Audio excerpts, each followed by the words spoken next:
So recently, I was looking into different ways to improve just in general, and came across a few inspirational Facebook posts, and then put together some of my own thoughts with that information.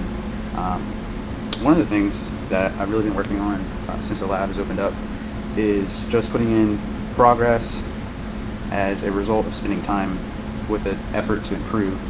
So what that means is essentially the opposite of saying that progress is not spending time with the intention to impress. Um, a lot of times people spend time working on things on what they think people want them to work on or what they think will be impressive, as opposed to working on things that they want to work on, which we tend to put more effort into. So on the next thing in relation to that, in a group environment, we tend to do what we feel is acceptable to the crowd. To an extent, this may be necessary, but when it comes to an active or expression, it can take away from the time available to hone your craft. So socializing is fine, but should only be a small part of the time spent on training. So when you come to any event, practice, whether it be hip-hop or any other art form, but if it's a craft that you're trying to hone, that's the time that you consciously set aside to hone that craft. So if you spend larger amount of percentage of time socializing or entertaining, then you're doing an injustice to your own self. That kind of goes into saying floor time. It's just something that I've been bouncing around. Floor time is essentially engagement time that you're actually engaged in training, whatever you're trying to train. It's literally the quantitative time, which is seconds or minutes spent practicing whatever craft, like my craft, which is b-boying or graffiti or writing. Floor time is not setting aside time to practice and remain idle. If you set aside time that's designated to practice, but yet you're not moving or you're not actually actively improving, then you're not practicing. So you're not putting any floor time in. A long analogy I wrote down here is recently I've been logging the actual time I spend on the floor time, and in 2-hour sessions, that is 12 minutes on average. Just some math, out of 120 minutes, I'm dancing 12 minutes. That means I'm practicing 10% of the time. If each set is roughly 30 seconds, which is kind of a stretch, that means I'm going on the floor 24 times, or roughly every 5 minutes.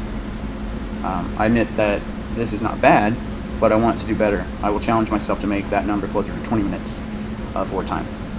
I know for a fact that this number used to be about half that before I stopped concerning myself with what others might think of what I'm doing. And I just want to elaborate on that. So something that you can get self-conscious about in practicing is repetitively trying to do the same set or move. That shouldn't be a concern. If that's what you want to do and that's how you're going to improve on that move or set, continuously do it throughout the night. Floor time is floor time. We get inside our own head sometimes, and it restricts our floor time. So that's what I wrote there. That's essentially the same thing I said. Another bullet point I wanted to touch on that I was thinking about is rationalizing is a fancy way of making an excuse. So if you are familiar with me, you know for a fact I don't like excuses. I never have, and I tend to make very elaborate excuses for my own self, not to tell anyone else, but just to tell to my own self. So I go on to say that excuses, whether good or bad, or what takes the place of our progress. Regardless, the only one an excuse or a rationale matters to is the one being lied to. In most cases, that's my own self. So no matter how convincing you can be to your own self with your rationalizing of why you're not training or why you're not seeking improvement here or there in life, it's just doing yourself an injustice to make yourself feel good. Feeling good is okay, and it can help you in certain situations when times are tough, but actually doing the act of improvement or progression will benefit you 100 times more. An example I have here is, for example, sometimes I will tell myself that I am too tired to train hard or even train at all. Tired is real in every sense of the word, but it can be over-exaggerated. One of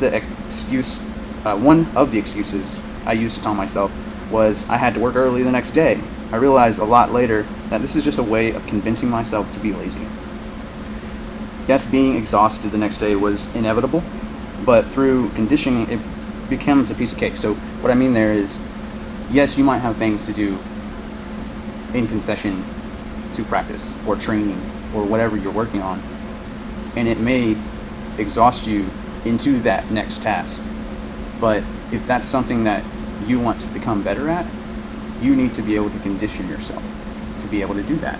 The first way and the first step in doing that is by removing the restriction. And the restriction is you making yourself feel okay about not doing it, which is the rationalization. So next area is, this is the part that I think it was Sam that posted someone else's post about your location, how it's not your location that's holding you back. And I kind of put in some of my own thoughts. Progress cannot be bought or created. My location on this earth, my social environment, my material possessions are not the reason I don't progress. The time I put in is the progress I will get out. So Newton's third law is every action has an equal and opposite reaction. That is true. The more time you put in to something, the more progress you're going to get out. It is completely equal. So the analogy I put with that one is, if I buy a new pair of shoes and I think that this will solve all my problems, they may make my feet feel better, but they are not going to put in the floor time for me. If I move to LA or Atlanta or any overpopulated area, sure, I might meet new people, but that location and those people are not going to train for me. So that's what the post that Sam had brought up, was the fact that you can move to maybe a large city. You can even move to another country where actively the thing that you're trying to do is more prominent. But regardless of that, if you train the exact same way you've been training wherever you've been, you're going to still receive the same progress that you've been receiving.